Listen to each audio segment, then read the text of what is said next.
That I want to discuss to you with you adalah ini laundryanku selama sepekan dan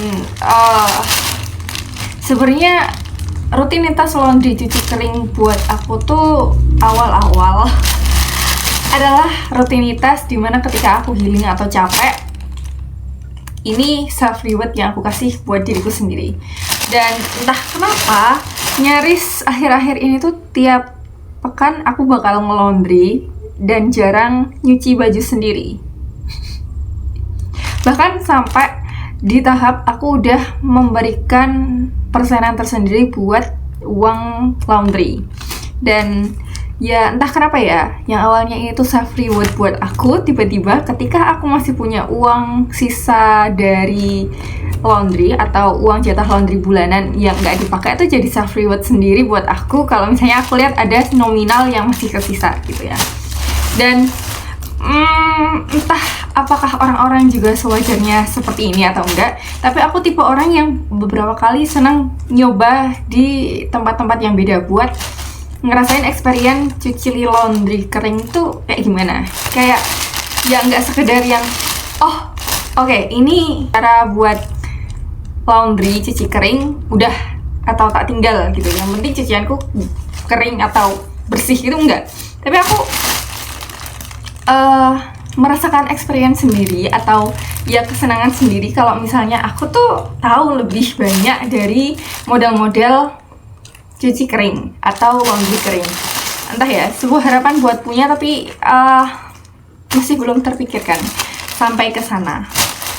Mengingat bagaimana kita memiliki sesuatu, kita harus punya atau menyediakan tempat buat rumah dia atau ya space sendiri buat dia, maintenance-nya dan sebagainya.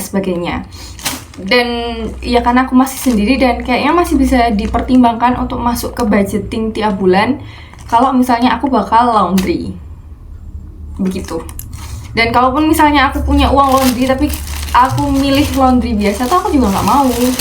Ada beberapa tipe cuci kering yang disediakan atau yang memungkinkan buat dirasakan. Yang pertama dari gimana kita pakai alatnya. Yang kedua, aturan di sana. Yang ketiga, fasilitas apa aja yang disediakan. Gitu ya. Dari pertama, gimana cara mengoperasikan alatnya. Ada beberapa tempat yang aku datangi, itu dia pakai sistem kita pakai membayar QRIS. Mesinnya itu, di mesin cucinya itu ada barcode QRIS yang mana kalau misalnya kita bayar, udah terdeteksi pembayarannya, dia otomatis bakal nyala. Atau ya kita bisa aja kalau misalnya mau bayar cash, nanti dibayar ke penjaganya dan penjaganya yang bakal melakukan itu atau ya melakukan pembayaran atau sejenisnya, aku nggak tahu ya. Oke, jadi itu secara langsung kita beneran self-service gitu ya.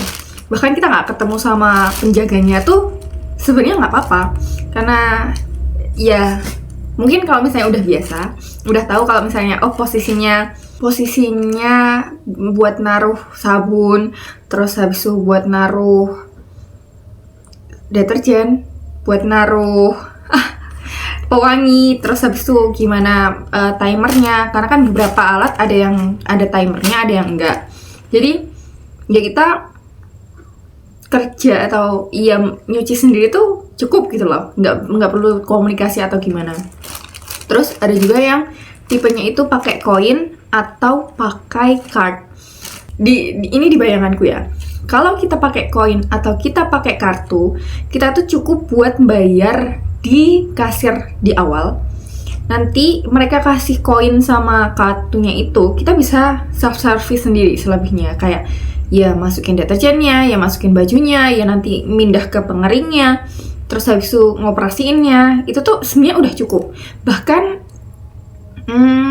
instruksi-instruksinya itu tuh sebenarnya nggak yang ribet-ribet banget, karena mungkin emang kedesainnya si mesinnya itu tuh nggak yang serumit itu gitu loh. Nggak yang harus kita tunggu beberapa saat harus dikeluarin airnya, atau habis itu tiba-tiba harus ditunggu sebentar atau gimana, karena dia kayak otomatis jalan sendiri. Cuman aku tuh bingung ya, beberapa tempat yang menyediakan dengan teknik koin ataupun kartu ini yang aku temuin itu nggak pernah bener-bener kita dilepasin. Jadi yang masukin koinnya, yang muter alatnya atau gimana, itu tuh beneran ditungguin sama penjaganya. Aku tuh nggak tahu ya, itu bukan kali pertama aku datang ke sana, karena ya setidaknya aku 2-3 kali lah pakai tempat yang sama buat bilang kayak gini. Tapi mereka tuh nungguin. Aduh, ini seolah-olah aku tuh nggak dipercaya, atau kita itu nggak dipercaya, atau gimana, yang buat aku mau nih kesini lagi dengan experience masukin koin. Karena kan itu kan biasanya kita nyebutnya laundry coin gitu kan. Tapi kok bukan kita yang masukin koinnya, itu tuh yang jadi gitu. Jadi tuh, 2 itu adalah tipe mesinnya.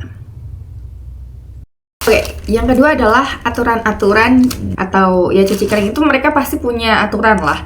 Kita tahu kalau misalnya mereka tuh yang punya bisnis, sekalipun tamu adalah raja, pelanggan adalah raja, mereka pasti menentukan apa aturan yang ada di sana untuk lebih baiknya. Dan aku mau jelasin aturan ini secara general, enggak yang merujuk tempat ini tuh aturannya gini, tapi di tempat lain kayak gitu, enggak ya. Jadi aturan yang biasanya atau beneran kerasa di aku, yang jadi notice tersendiri buat aku adalah yang pertama, ada beberapa tempat yang dia itu tuh membolehkan kita cuci di rumah atau iya pakai mesin cuci. Yang kamu tahu kalau misalnya pakai mesin cuci kan pasti pengeringnya dia itu tuh kering tapi masih lembab. Nah, kalau misalnya kita cuman mau datang ke tempat sana adalah untuk mengeringkan atau pakai pemanasnya, ada beberapa tempat yang bolehin ngelakuin itu, ada yang enggak. Jadi beberapa tuh ada yang beranggapan ya kalau kamu cuci di sini, kamu boleh ngeringin di sini, nggak boleh yang cuma ngeringin di sini. Kalau menurutku ini agak masuk akal sih, karena pernah temanku itu tuh nyoba dia nyuci sendiri, terus dikeringin atau digantung gitulah ya. Kita datang ke tempat laundry, terus bilang, "Bu, kita cuma mau ngeringin aja." Nah, setelah dicek, ada baju yang nggak cuma sekedar lembab, tapi masih ada airnya. Nah, itu nggak diterima. Dan ya karena sistemnya dari mesin pengering itu kayaknya model pemanas gitu ya. Kalau misalnya kita cuma mengeringkan dan posisinya itu masih lembab, itu lebih memudahkan buat dia kering. Sedangkan kalau misalnya posisinya basah, bisa jadi nggak kering, tapi mesinnya rusak gitu. Jadi cara mengantisipasinya adalah dengan tidak membolehkan hanya mengeringkan, tapi emang ada beberapa tempat yang bolehin aja sih. Karena aku lihat ada yang cuman ngeringin atau posisinya tuh dia keluar mobil udah posisi di keranjang tuh, kayak habis keluar dari mesin cuci, cuman tinggal dikeringin dan gak apa-apa. Ya tergantung sama tempatnya. Mending kamu tanya lagi apakah boleh ngelakuin itu atau enggak. Yang kedua, kita itu nggak boleh nyuci kayak sepatu atau sejenisnya masuk ke dalam mesin cuci. Guys, kayaknya itu nggak bakal bersih, dan ya itu kan buat baju ya. Kalau dicampur sama sepatu, gimana kalau misalnya najisnya tertinggal atau sejenisnya? Kan nggak boleh ya. Itu. Terus yang ketiga adalah tentang bahan-bahan kain yang bisa masuk ke dalam mesin cuci kering ini. Beberapa bahan kayak wool, terus satin, dan bahan-bahan yang mudah buat mengkerut, itu tuh mending nggak usah pakai mesin pengeringnya. Karena aku pernah kejadian, aku tuh masukin sajadah, tau gak, kayak sajadah satin atau plastik, aku gak begitu paham model itu tuh nama bahannya apa, tapi aku tahu kalau misalnya itu tuh kena panas dia bakal mengkerut.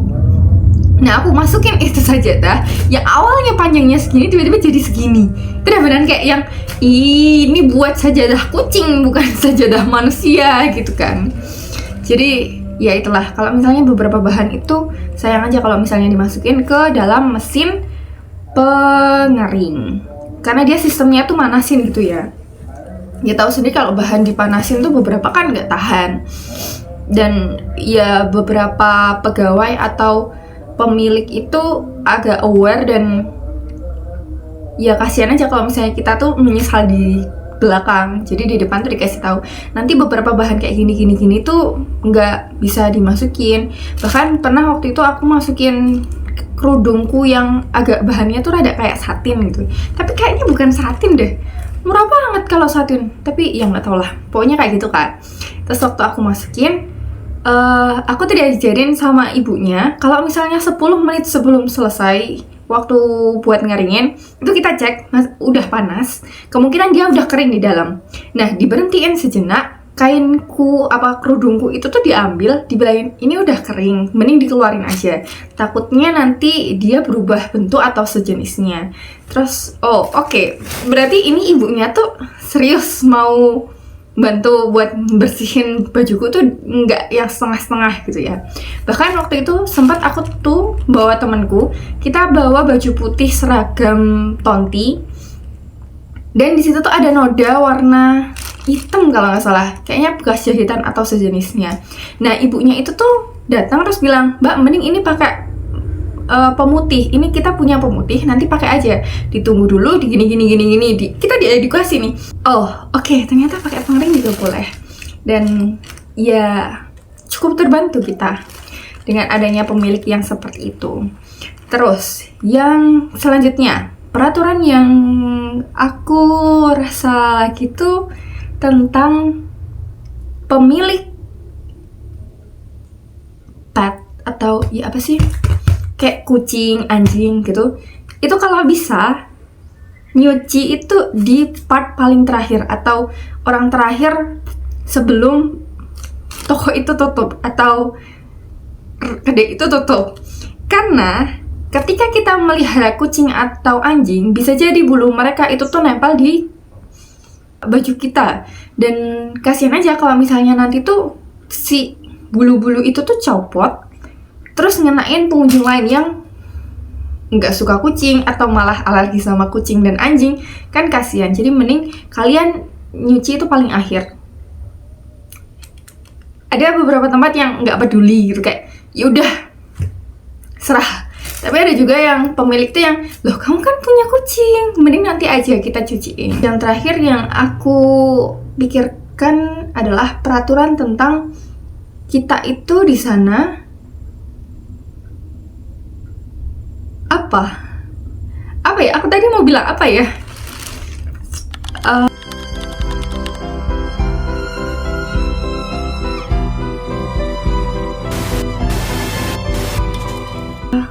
aturan tentang kita bisa ninggal atau enggak barang-barang di sana.